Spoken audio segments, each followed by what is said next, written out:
सानाम को सगुन दाराम मैंने सानतार सावता यूट्यूब चैनल रे सानाम को साथ गोड़ जोहार तेहन दो पॉजिटिव उयर कते बन नेला ठीक है जहां अपरन लबो हासदा इंटरनेशनल ब्लॉगर उनी निये बन गपालमारा मतलब जस्ट हम लोग वीडियो स्टार्ट कर लिए।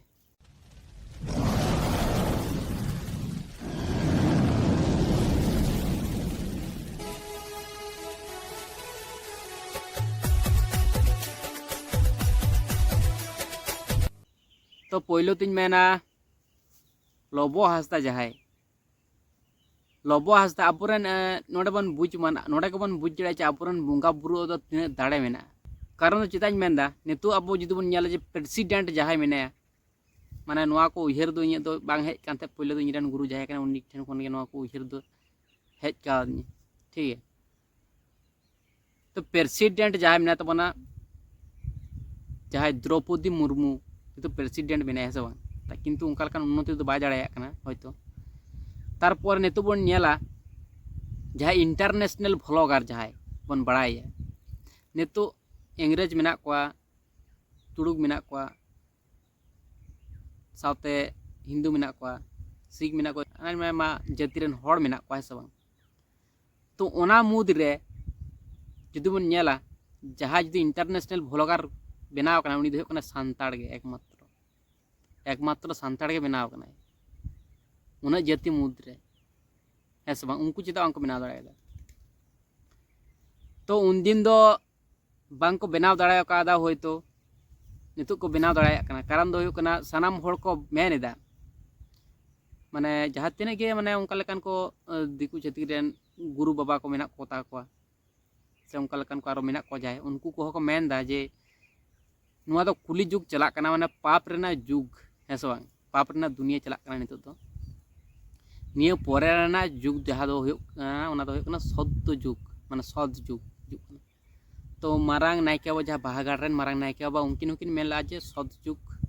हेज कना तो माने नुकु दो मेन थे किछु किछु वीडियो तो नेल होइना जे सद जुग हुजुत ते 3 दिन बाकी मेना माने अड़ी दिन बाकी मेना मेन थे को तीना बछर चको मेनला थे तो उन दिन बाकी मेना सद जुग हुजुत ते किंतु नितो सद जुग हे सेटर कान तबना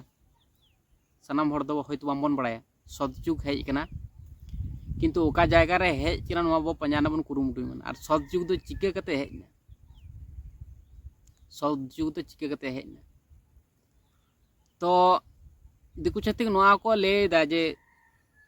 सद जुग हुजुक कना आर पाप ते अडी बढ़ती पाप होई कना माने अडी बढ़ती को पाप बढ़ती कदा दिसम रे तो ओना खातिर चाड़ ᱧᱚᱜ गे सत्य जुग हुजुक कना उनका को मेने थे ठीक है। तो इन दिन आजम का थे वीडियो को नेल का थे तो ओना को गिन मेनदा आर सद जुग दो चिके तो बन मेनदा सद जुग दो आर सते सद तो कार मेना अब सांतार मुगा बुरु को ठेन गे सते सद मेना तबन अब सांतार मुगा बुरु दो सते सद कना को है सब तो उनका गे अब सानम किछु गे सते सद किताबना सते सद के तहा लगती तबना बह ठीक है। तो ओना हिसाब तीन ले जे सद जुग दो हेज कना हुदिस मान जे सद जुग दो का कना बुझ ना मन कुरुमुटुई मन ठीक है पंजा हबन आर जहां हुयो कना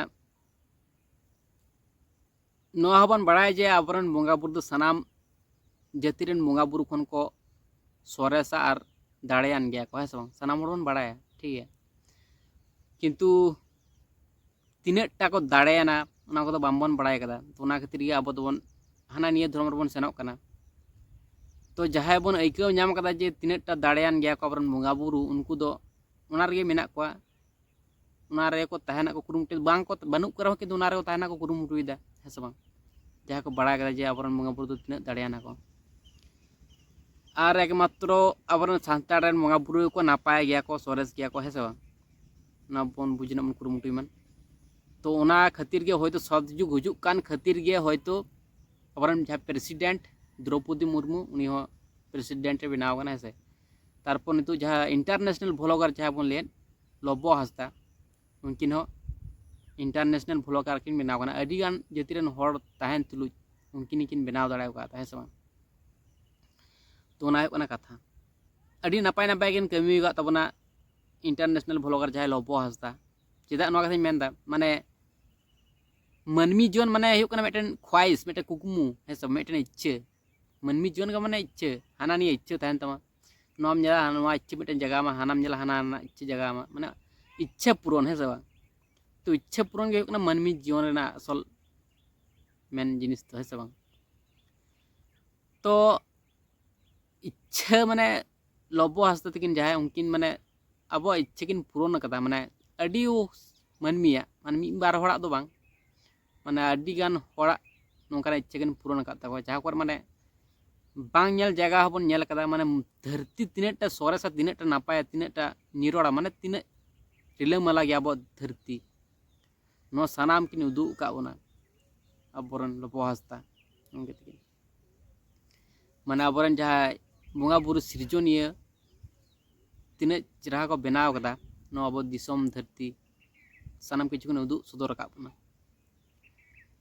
लबो हस्ता तकिन है सब तो नोआ खातिर आयमा आयमा सरहाव लबो हस्ता गंके ठीक है